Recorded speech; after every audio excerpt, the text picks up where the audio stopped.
O tema da palestra de hoje é Jesus, o Divino Amigo. A palestra será proferida pelo trabalhador espírita Eliomar Borgo Cipriano, da Sociedade Praiana de Estudos Espíritas. A palavra é sua. Obrigado.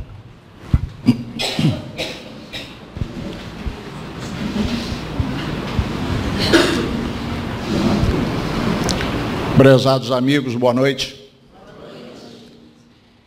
É sempre um prazer para nós estarmos aqui nessa casa. Somos sempre recebidos aqui com esse carinho, com essa simpatia de todos vocês. E nós transmitimos o abraço lá da Sociedade Praiana de Estudos Espíritas. Quando a gente fala lá, é aqui pertinho, né? É aqui é a Sociedade Praiana. Só que agora a gente fica do lado de Santa Lúcia. Mas transmitir o abraço lá da nossa Sociedade Praiana para todos e os votos de que vocês permaneçam em tarefas e realizações crescentes. Essa casa merece um respeito muito grande de todos nós. Nos foi pedido aqui pela casa que falássemos sobre esse tema, Jesus, o Divino Amigo. É uma palestra que a gente fez, está até disponível aí em YouTube, mas hoje, quando eu olhei para essa palestra, não sei porquê, eu falei, não vou fazê-la do jeito que eu a fiz. Vou fazer de outro jeito.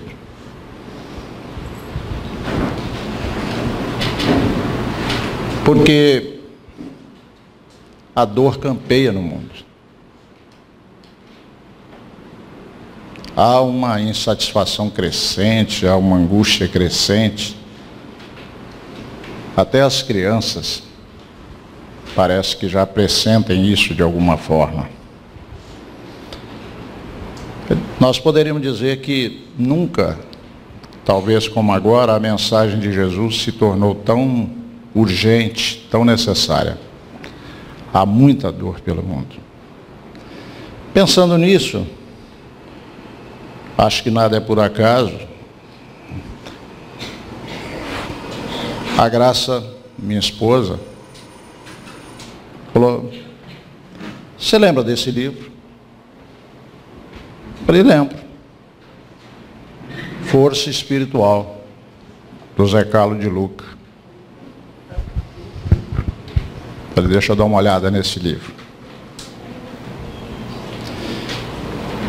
E quando eu abri esse livro, uma lição me chamou muita atenção.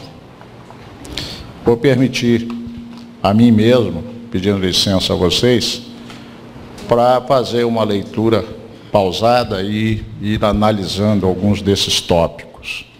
Não sei se vocês vão concordar comigo, mas eu achei essa lição muito oportuna para os dias atuais. O título dela, Na Hora da Dor. E o De Luca começa assim, ele mesmo coloca na introdução, no prefácio, que ele não sabe porquê, mas esse livro foi um daqueles livros mais rápidos que ele já escreveu. Ele sentiu claramente muita inspiração. Então, pela inspiração dele, ele recebeu isso que nós vamos começar a analisar aqui. Quando os ventos das dificuldades soprarem mais fortes, permaneça firme no chão da esperança. O desespero é porta aberta a maiores tempestades. Os ventos das dificuldades. Se alguém aqui não sabe o que é dificuldade, por favor, levante a mão. Eu gostaria de conhecer esse felizardo, essa felizarda. Você levantou a mão, não conhece dificuldade? Nunca? Ah, você não levantou a mão? Ah, tá. É porque ele fez um movimento, eu pensei que fosse. Falei, puxa, eu vou conhecer um.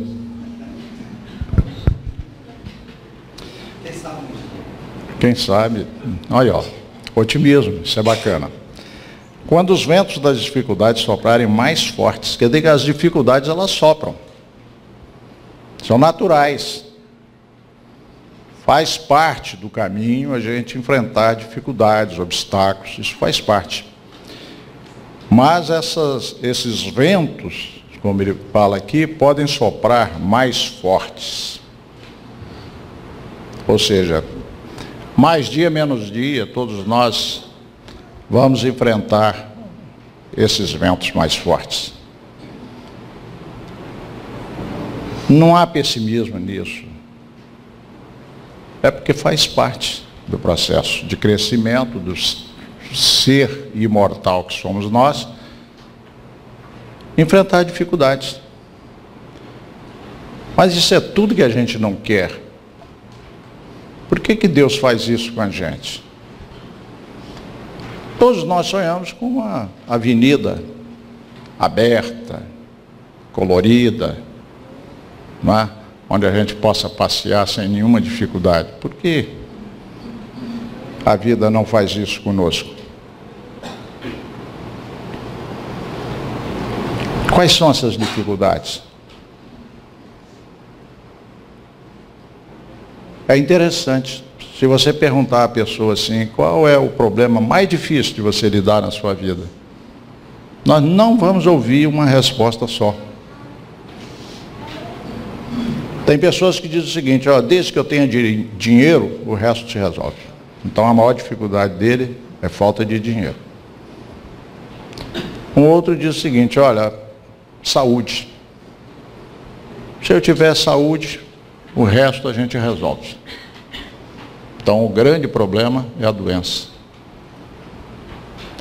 Um outro é a questão afetiva. A solidão é tão pesada que diz, ó, isso é o pior problema que possa existir, a solidão. Uma outra pessoa vai dizer, é a traição. Eu suporto tudo, menos a traição. E eu conheço uma pessoa que já me disse isso.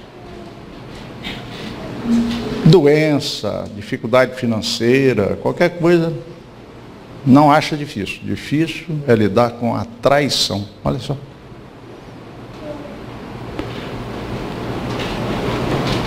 Agora, segundo Chico, a dor mais aguda, na avaliação dele,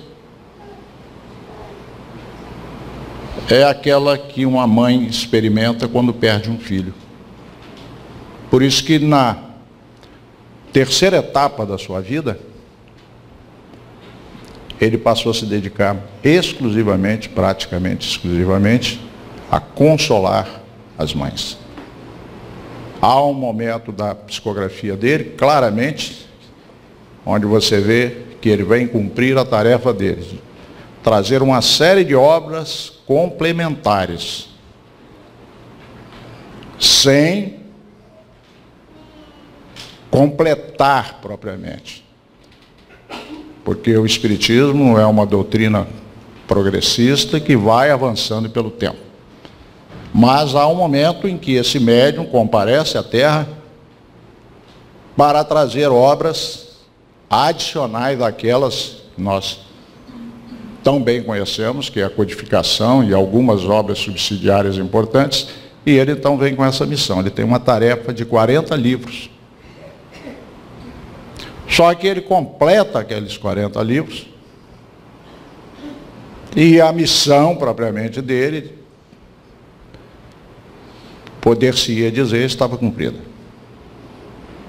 Mas ele apresenta tamanha boa vontade perante o mundo espiritual que ele prossegue. E aí ele vai produzir uma série de livros que vão aproximar esses 40 dos 400. Ou seja, ele passa dos 400 livros. Tamanha a disposição e boa vontade desse companheiro. Mas ele vai enfrentar uma terceira etapa, que é quando ele então vai se dedicar mais especificamente à psicografia de cartas para mães aflitas que passaram por essa dor extrema. Bom, mas voltemos aqui ao texto. Ele diz: quando os ventos das dificuldades soprarem mais fortes, permaneça firme no chão da esperança. Então, o que nos sustenta diante dessas dores, dessas dificuldades, é a esperança. Esperança em quê?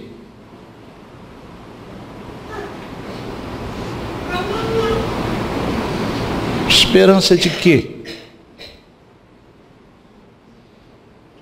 É aí que a gente percebe por que Jesus promete um consolador, que no tempo certo virá. Exatamente para quê? O nome já está falando, para consolar. E esse consolador prometido, nós entendemos, é o Espiritismo. E qual é a mensagem fundamental que os Espíritos trazem? É a mensagem da sobrevivência.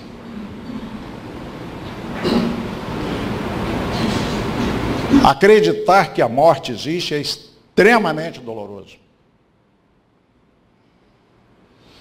A pessoa que vive na perspectiva de que vai morrer e acabar, ela já não consegue sequer viver. Tem sempre um fantasma rondando por trás. Tem sempre uma ameaça. Há um medo. E isso vai determinar o procedimento, a conduta da pessoa. Você vai estar sempre em guarda, sempre em defesa.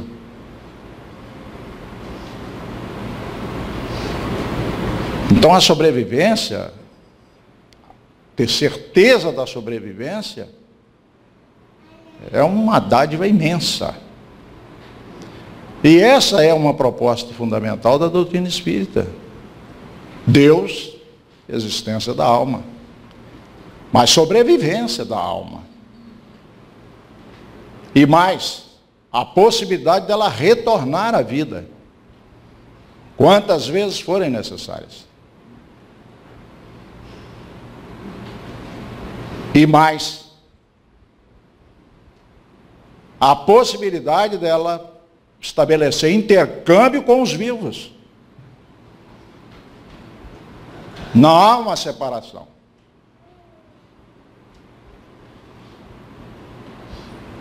Isso é bom demais para ser verdade. Isso consola demais. Isso dá um novo norte na sua vida. Por isso que não é tão fácil adquirir essa certeza. Mas vale a pena insistir nisso. Talvez a gente fale de boca para fora que a gente acredite, mas os atos, as atitudes nossas, as nossas reações diante de determinadas dores e dificuldades mostram. É apenas um rótulo. Isso é apenas uma fachada. Isso não está sedimentado dentro de mim. Eu sempre vou me lembrar de um senhor, fazia uma palestra muitos anos atrás daqui em Vitória, numa casa humilde. Era uma plateia pequena. E tinha um senhor com um semblante muito envelhecido, precocemente envelhecido. E estampava assim no rosto um desânimo, uma tristeza, sei lá, um negócio esquisito. E eles me deram naquela noite, melhor dizendo, não era nem noite, era tarde. Era uma casa que tinha uma reunião à tarde, por algum motivo eu estive lá. E o assunto daquela noite, ou daquela tarde, melhor dizendo, era falar da fé. E eu estava falando da fé. E esse homem me interrompeu numa certa altura e diz assim: moço, é muito fácil ter fé quando as coisas vão bem.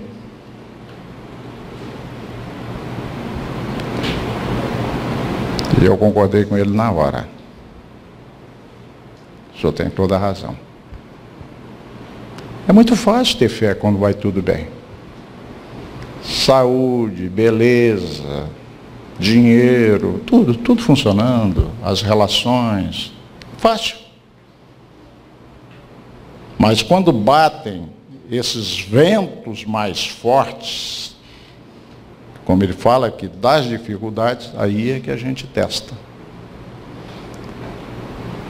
E é aí que a gente vai ver realmente o quilate da nossa fé. Qual é o peso da nossa fé? Seria interessante a gente fazer essa pergunta. De 0 a 10, qual é o grau? A minha fé. Ah, não sei, nunca pensei nisso. Pense. De 0 a 10, quanto que é?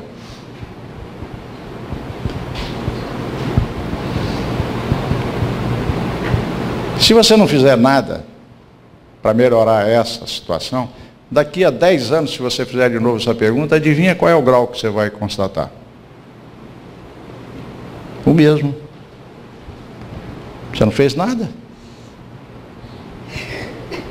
Mas a fé pode ser aumentada? Ela pode ser trabalhada? Ou ela é um dom divino que alguns têm e outros não?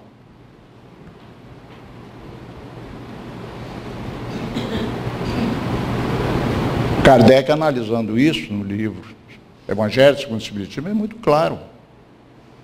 A fé não é um dom, como a mediunidade, que é um dom muitas vezes, você recebe como uma oportunidade de resgate, de crescimento, sem ter feito propriamente por merecê-la. Embora ela venha sempre meio amarrotada nessa circunstância. Mas ela vem. Mas a fé não. A fé não é um dom. A fé é uma aquisição. Nós precisamos adquiri-la. Significa que nós precisamos exercitá-la. Como é que eu vou ter esperança se eu não tiver fé? Por isso que também no mesmo capítulo, Evangelho segundo o Espiritismo, a fé transporta montanhas, ao momento em que Kardec coloca a dissertação de um espírito com o título Fé, Mãe da Esperança e da Caridade. Olha que coisa.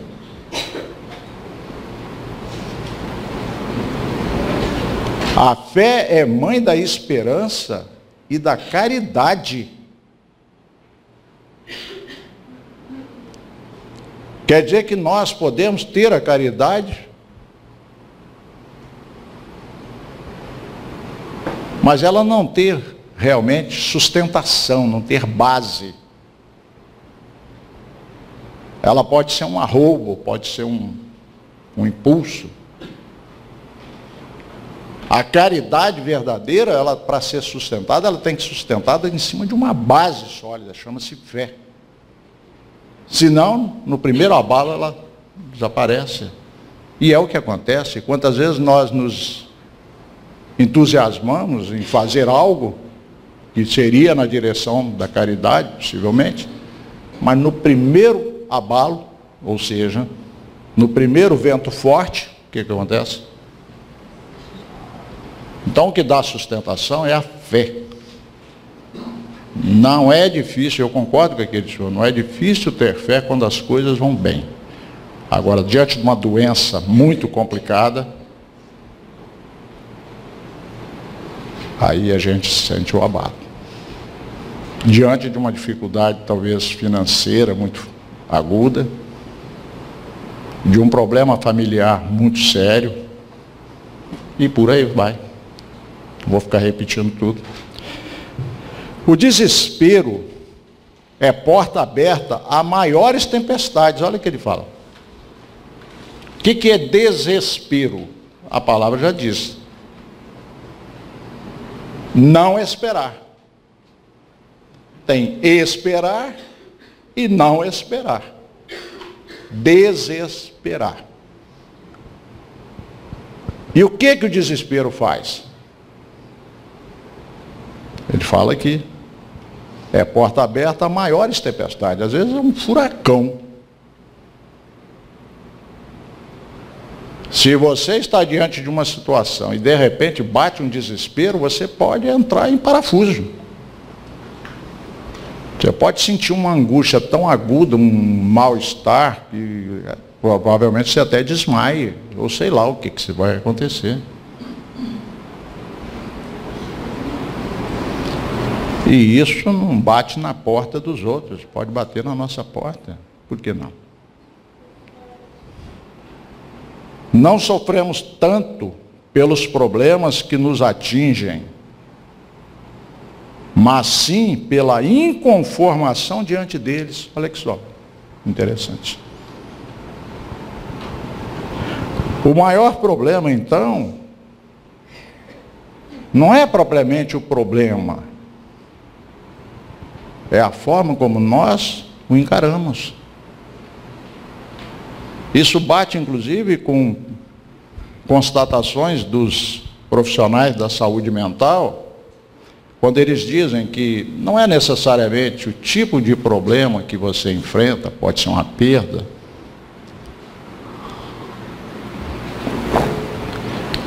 não é isso que vai necessariamente determinar que você tenha depressão.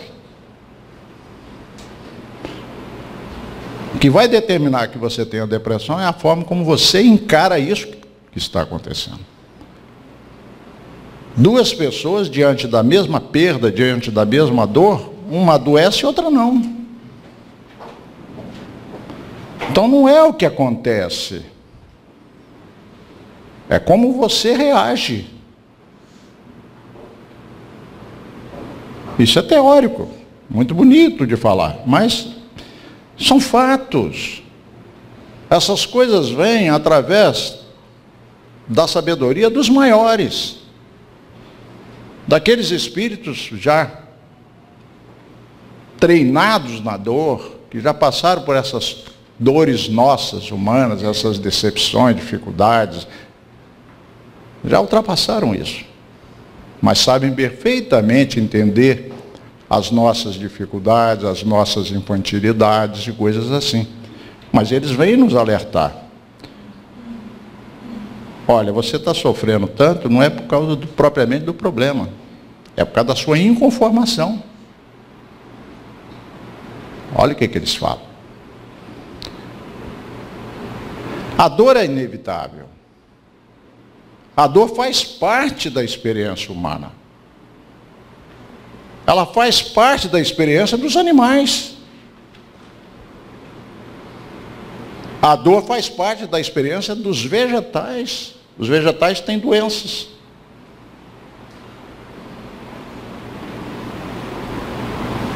Os animais têm doenças.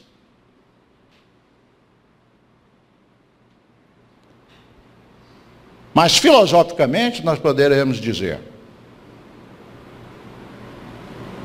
que a dor é inevitável. O sofrimento é opcional. O sofrimento é aquilo que nós fazemos com a dor. Então tem pessoas que são capazes de ter uma dor e ficar na dor.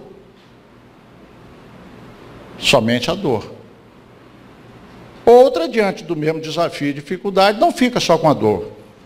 Fica com sofrimento. Cria-se uma neurose, por exemplo.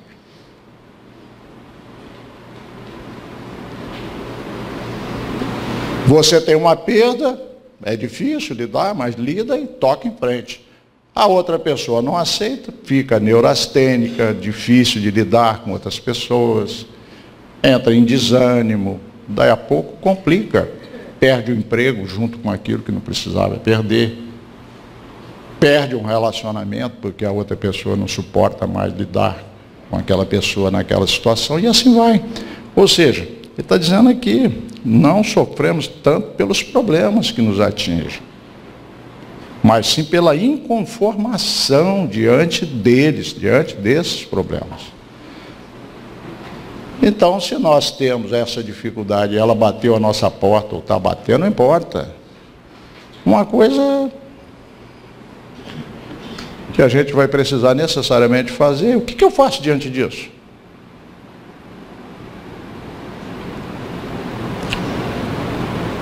Me desespero, saio batendo com a cabeça na parede, o que eu faço?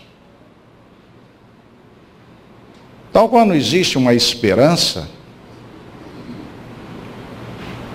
você sabe que a vida continua, que você é um espírito imortal, que as dores batem, elas fazem parte do crescimento, da evolução do espírito, essas coisas podem consolar. Mas mesmo assim, você precisa ter um modelo adicional por trás, que a doutrina oferece. Porque eu posso me consolar diante de uma dor sabendo que existe uma vida após a morte. Isso consola muito. Mas eu posso perguntar, mas por que eu tenho que pagar esse preço mais alto do que outra pessoa?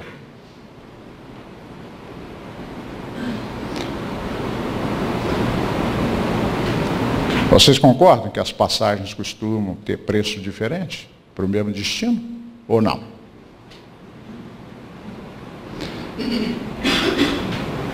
Alguém que não tem as duas pernas pode perguntar, mas tá bom, eu concordo que um dia eu vou ter minha compensação, vou lá para o mundo espiritual, ou vou para essa outra vida. Agora eu quero saber por que eu tenho que pagar essa passagem. Cara, eu tenho que ir sem duas pernas. Por que os outros podem ir com as duas pernas? Eu concordo que eu possa passar essa dificuldade financeira aqui e vai ter uma compensação. Mas por que outros podem viver uma vida bem mais fácil? E assim vai, eu não vou ficar aqui multiplicando todos os exemplos, é só raciocinar. Agora, que existem pessoas que pagam passagem mais cara, existe. Concordam ou não?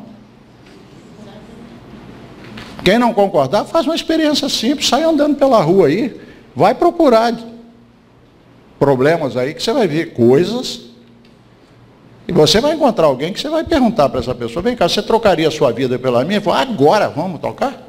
É porque não pode. Agora você não troca a sua vida pela dele.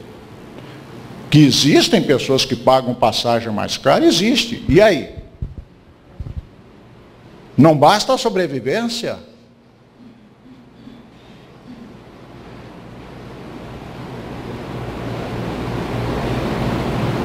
Entra a reencarnação.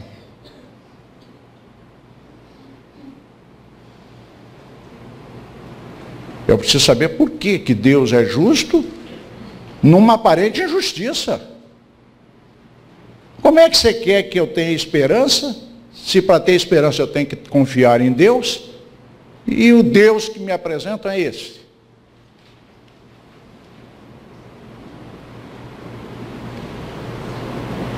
Por isso que o Espiritismo vai crescendo, devagar, mas vai crescendo. Porque é uma fé que responde melhor, sem nenhum ufanismo. É porque são chaves que a gente precisa. Por isso que Jesus fala, olha, por enquanto eu pude falar isso aqui com vocês. E já estou dando um bom consolo. Estou falando que existe um Pai misericordioso e bom, e que existe vida após a morte. Agora, de forma velada, ele fala que existe a reencarnação. Ele não estava na hora de falar. De forma nem tão velada, mas que a gente acaba fazendo as confusões, ele mostra a mediunidade. O Evangelho é mediunidade de ponta a ponta, é só olhar. Ter olho de ver. Mas ele diz, haverá um momento em que a humanidade vai estar preparada e eu vou trazer o Consolador. Que é Ele. Ele é o responsável pelo nosso planeta. Nenhuma de minhas ovelhas se perderá. Ele fez essa promessa. Nenhuma de minhas ovelhas se perderá. Ah, mas daquele ali no desespero acabou fazendo... Nenhuma de minhas ovelhas se perderá.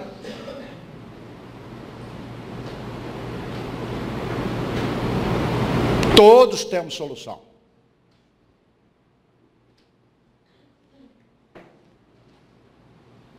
Vocês já observaram uma coisa interessante? Jesus se cercava dos famosos, dos ricos, dos que estavam de bem com a vida? Não, raramente. Ele diz, eu não vim para os que estão sãos, eu vim para os que estão doentes.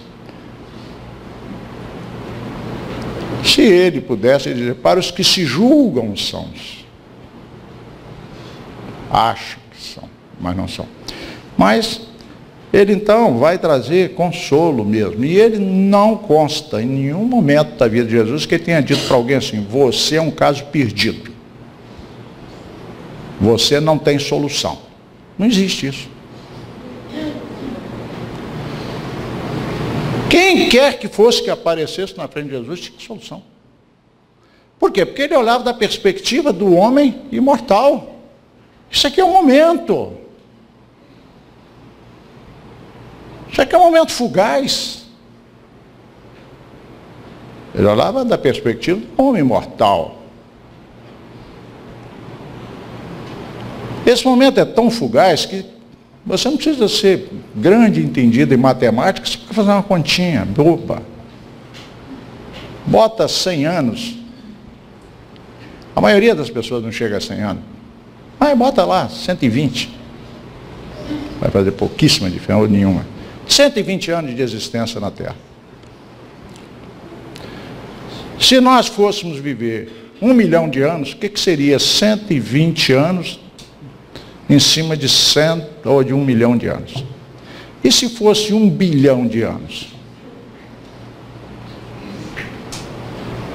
Se você botar isso numa fração, vai ficando 0,00000, não é? E se fosse 1 trilhão?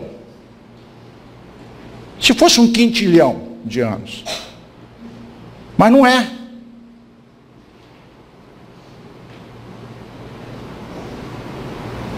É 100 anos diante da eternidade. O que é?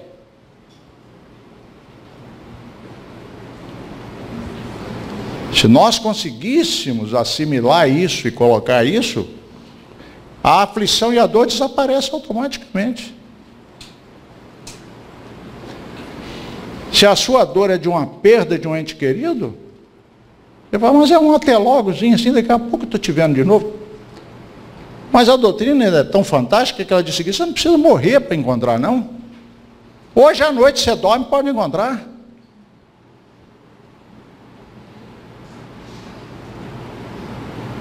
Você não precisa dormir também, não. A interação dos dois planos existe, ele pode estar aí do seu lado, só você não percebe. Precisa de um aparelho, não é assim que as pessoas ficam chamar o médium de aparelho? Precisa de um aparelho para fazer com que você perceba essa outra dimensão. Então o Espiritismo é altamente consolador. Extremamente consolador. Mas vamos em frente. Nas inevitáveis tempestades que atingem indistintamente a todos, de forma diferente, mas atinge, aprendamos quanto antes a praticar a resignação, pois sem ela veremos de cair no abismo de desequilíbrios emocionais de difícil tratamento.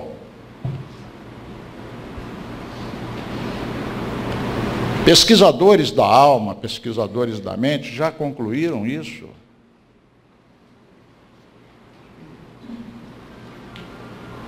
Se nós conseguíssemos praticar a resignação, que numa palavra diferente é o mesmo que aceitação, se nós conseguíssemos praticar a aceitação, nossos problemas diminuiriam assim drasticamente. Isso é real. Aquilo que ele afirma lá em cima, dizendo que a inconformação exponencia o problema, agiganta o problema, é uma verdade.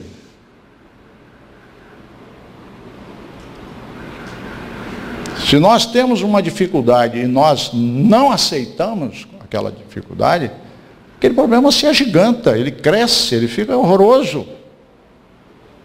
Vai ao desespero. O que acontece quando uma outra pessoa tem algo dentro dela? Porque tem que ter algo, porque não é mágico. Tem uma construção dentro dela que se chama fé, que dá a ela a condição de aceitar.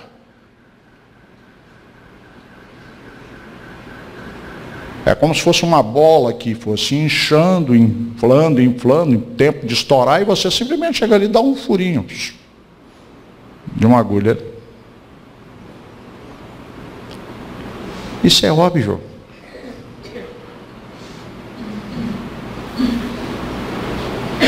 Então, a aceitação, ela é um remédio fantástico.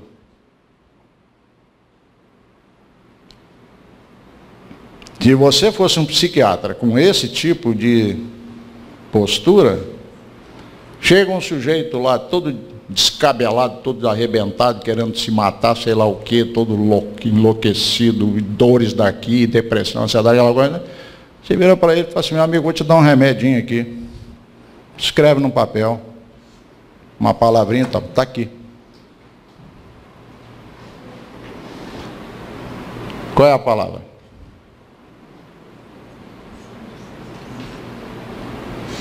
Aceitação.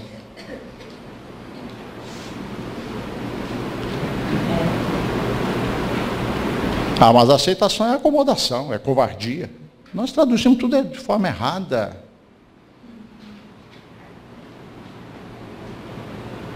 Jesus, diante de Pilatos, poderia se rebelar? Poderia. Nós estaremos falando de Jesus hoje?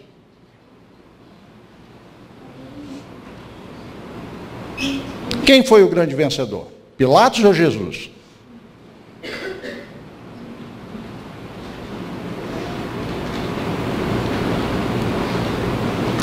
Quem é o grande vencedor? Aquele homem valente que não leva desaforo para casa e segue, seguindo a vida, e mata se for preciso, e às vezes mata mesmo. E aí leva desespero, orfandade e outras coisas mais. Ou aquela mulher que você olha talvez com desprezo, é a faxineira da sua casa, que talvez você nem tenha se dado ao trabalho de gravar o nome dela, e que está dando um show de espiritualidade em você. Um show. 3 filhos para criar, abandonada pelo marido encarcerado, sei lá o quê, e ela está ali humildemente prestando aquele serviço a você. Dignamente. Tem uma capacidade de aceitação que muitos ainda têm coragem de dizer que ela é uma covarde. Fazer o que então? Se matar? Abandonar os filhos? Fazer o quê? Quantas heroínas anônimas nós temos todos os dias passando na nossa frente e a gente reclamando? Quantas histórias assim. Então vamos lá. Desequilíbrios emocionais de difícil tratamento, lembra o quê? Distúrbios emocionais, que é um assunto que está na ordem do dia.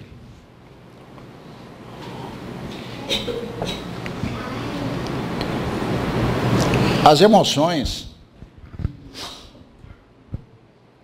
elas estão intimamente ligadas à saúde mental.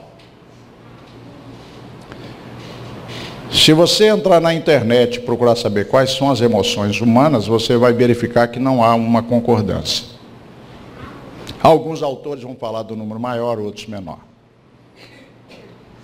Eu gosto muito de uma classificação das 5 emoções básicas, e vocês não são obrigados a concordar comigo. Mas eu gosto de coisas que vão 2, 3, 5, porque depois de 5 fica muito difícil. Até hoje eu não sei falar os 10 mandamentos e se eu fizer uma aposta, vou perder, porque eu não sei falar os 10 mandamentos.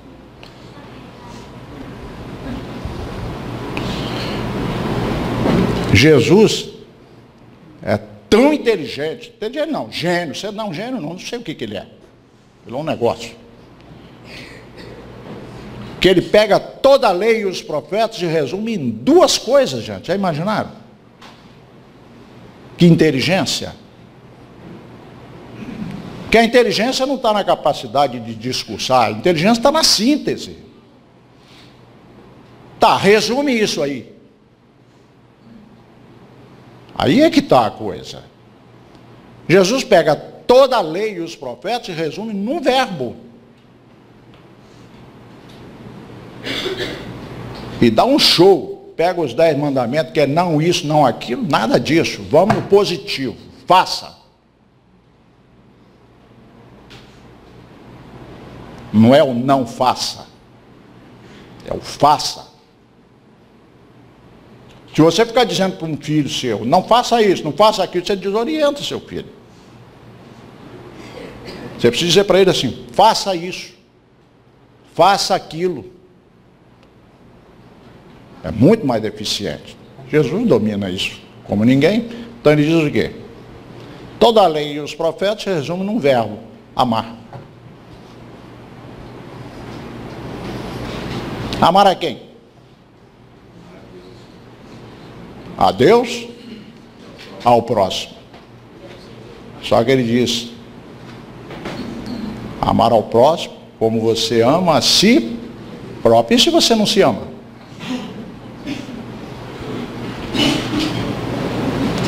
Tem gente que não gosta nem da orelha, que tem, do tamanho da orelha.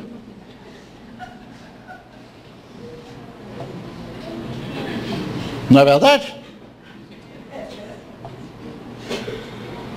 Faz um escarcéu com esse negócio. A vida vira um inferno. Faz da primeira plástica, depois faz da segunda, depois faz da terceira, faz quase não percebe que tem uma compulsão. Se você ficar todo dia olhando no espelho para ver se você acha um defeito em você, você vai achar sempre.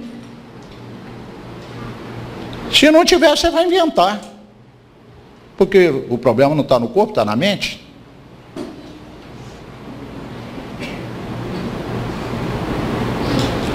É uma insatisfação que você não sabe lidar com ela. Não sabe de onde ela vem. Mas então, vamos lá, Marta.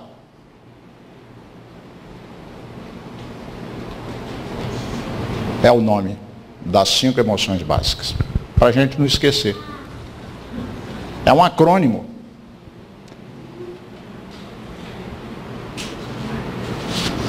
Marta. M de medo. A de alegria.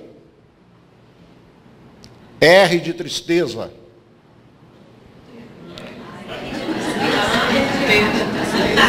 Esquisito, não?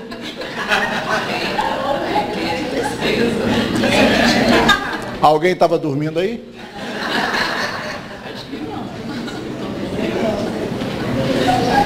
Todo mundo atento, hein? Brinca. Vai. O povo está de olho. Estou de olho em você. Então, o R de raiva. E vocês sabiam que raiva tem um pouquinho de coexistência com tristeza? Vocês sabiam que muitas vezes a tristeza é uma raiva para dentro? Tem uma raiva para fora e tem uma raiva para dentro? Mas vamos lá. Raiva, T de tristeza e A de amor. Tem um psiquiatra interessante, importante, que ele chama de afeto. Tudo bem. Ele trabalha com as 5 também, que vem dos orientais, mas ele substitui a palavra amor por afeto. Não sei porquê, mas eu prefiro amor. Todas essas emoções são positivas, todas. Como? Tristeza é positiva? É. Raiva é positivo? É. Medo é positivo? É. Porque essas emoções foram criadas por Deus. E Deus não faz porcaria. Ah, como que você prova isso? Eu não vou provar, mas vou fazer um argumento. Vocês têm cachorro em casa? Muitos aqui têm. Dá uma olhadinha, vê se o seu cachorro tem hora que ele demonstra uma coisa que você poderia chamar de medo. Outra hora, alegria. Outra hora, raiva. Outra hora, tristeza. E outra hora, amor. O que vocês acham? Se você tiver cavalo, que é um animal superior, ele demonstra. Elefante. Os animais superiores, do modo geral, demonstram essas emoções. Marta. Todas elas são positivas. Todas elas cumprem uma finalidade. O medo te preserva dos perigos. A raiva te impulsiona, se conduzida adequadamente, a grandes ações. E a tristeza é um amortecedor necessário para uma coisa, principalmente, que se chama luto. Você precisa viver o luto. É saudável e necessário. Porque ninguém é de ferro. Você precisa ter um amortecedor. O problema é quando o medo se exacerba, vira fobia, ou vai a pânico. A raiva se exacerba e vai até a psicopatia, porque ela pode chegar lá. E a tristeza vai a uma coisa que a gente chama de depressão, que acumula com desânimo e uma desesperança infeliz, que você pode chamar de pessimismo. Então, esses desequilíbrios emocionais são de difícil tratamento, e ele está alertando que é porque você deixou de praticar o quê? Vou voltar ao texto. Vocês não são obrigados a decorar, e nem eu. Nas inevitáveis tempestades que atingem indistintamente a todos, aprendamos quanto antes a praticar a resignação. Leia-se, aceitação. Pois sem ela, haveremos de cair no abismo de desequilíbrios emocionais de difícil tratamento.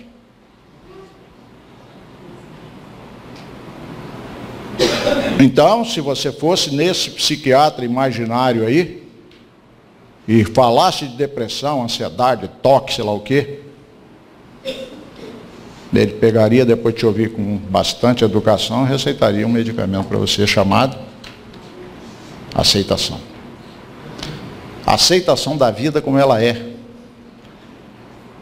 Fácil de falar, dificílimo de aceitar. A vida como ela é. Quantas coisas que nós só temos uma alternativa, aceitar, porque se a gente se revoltar, só vamos ficar sem cabelo. Eu já fiquei careca.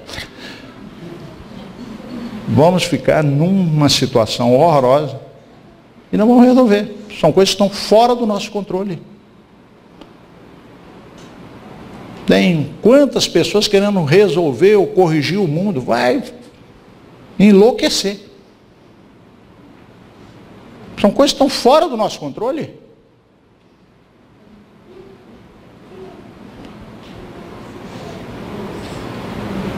E o que é pior, aquilo que a gente realmente pode fazer de contribuir, a gente acaba não fazendo.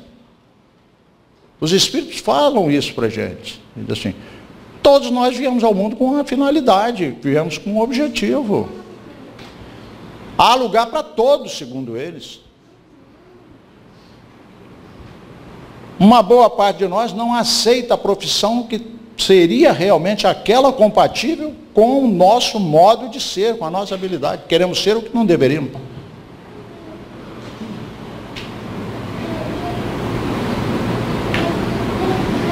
Os Espíritos chegam a brincar, mas de forma séria, mas diz assim: o indivíduo seria um excelente balconista, se mete a poeta e morre de fome. De quem é a culpa?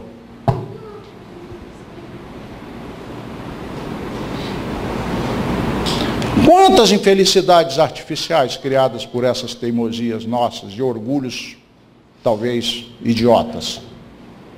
Mas que são pesados, não é tão fácil assim de... Então, aceitar a vida como ela é, aceitar as pessoas como elas são, vocês acham que é fácil?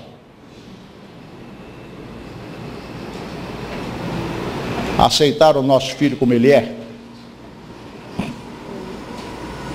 E olha que tem amor, hein? Imagina quando não tem amor. Se com amor fica difícil. Imagina aceitar os outros. E aceitar-se como se é. Nós já falamos, tem gente que não aceita a altura, não aceita a cor da pele, não aceita certas características orgânicas, físicas, não aceita certas características mentais, emocionais, e vai por aí. Então, esse é um problema sério. Vejam, eu estou no 2º parágrafo. Que hora que eu tenho aí? Jesus, já está na hora de acabar? Tá. Bom, fica para outra vez, a gente fala depois mais coisa, né? Porque é isso. A irresignação, quer dizer, não se resignar, não aceitar, dificulta qualquer ensejo de ajuda espiritual. Olha o que os espíritos que inspiraram o nosso amigo estão dizendo. Quer dizer, os espíritos, nosso anjo da guarda, nossos benfeitores espirituais, querem nos ajudar, mas nós estamos numa revolta, numa situação que a gente fica insensível. Não há como comunicar-se conosco. Quem é que se comunica nessa hora? Que alguém comunica. A minha pouca experiência lidando com desobsessão me levou a concluir o seguinte: as 3 emoções mais exploradas pelos obsessores, e quando nós falamos obsessores, gostaríamos de lembrar que os obsessores não são nossos inimigos, como a gente pensa. São obstáculos, às vezes, necessários às nossas vidas. As 3 emoções mais exploradas pelos obsessores: medo, tristeza e principalmente a raiva. Eles são movidos à raiva. Aí alguém às vezes diz assim: graças a Deus eu não sinto raiva.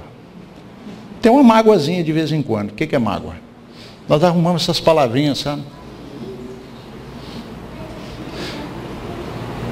Você não tem raiva não, mas você tem mágoa. Como é que você vai ter ódio da sua querida mãe? A sua mente acha uma saída para isso. Eu não posso falar que eu tenho ódio da minha querida mãe. Eu estou com vontade de esganar minha mãe. Não posso. Então eu digo que eu estou o quê? Magoado. Olha só. E atrás dessas máscaras, os psicólogos, tem uma psiquiatra ali, eles falam de quê? Das máscaras. Quantas máscaras nós temos? Se você quer ter uma pequena ideia de quantas máscaras tem, vai ser muito difícil. Você vai ter que fazer um trabalho grande. Mas se você quiser ter uma pequena ideia, dá uma olhada como é que você reage dentro de casa e quando toca a campainha que o vizinho chega na porta. Veja quanta coisa que você esconde rapidamente.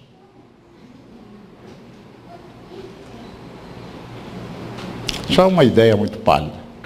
Então, amigos,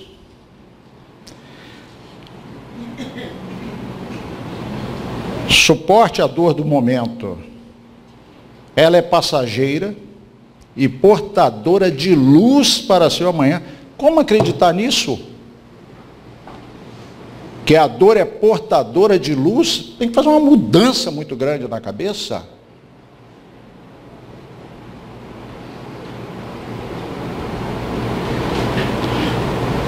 Desde que você esteja disposto a aprender com as pedras do caminho.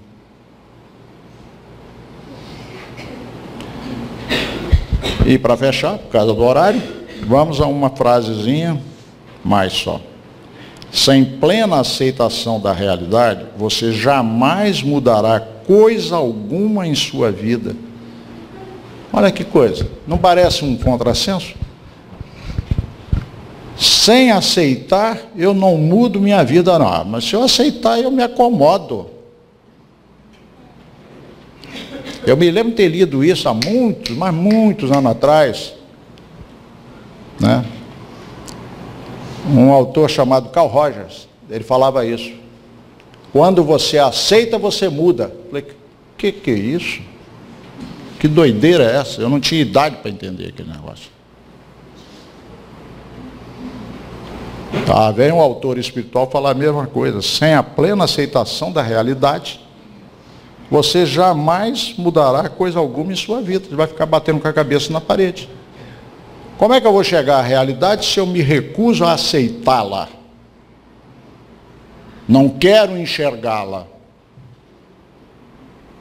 Como é que eu posso mudar alguma coisa na minha vida se eu não aceito a realidade que está posta para mim? Não há como. Amigos, que tenhamos uma boa semana, né? Muita paz para todos nós. Muito obrigado.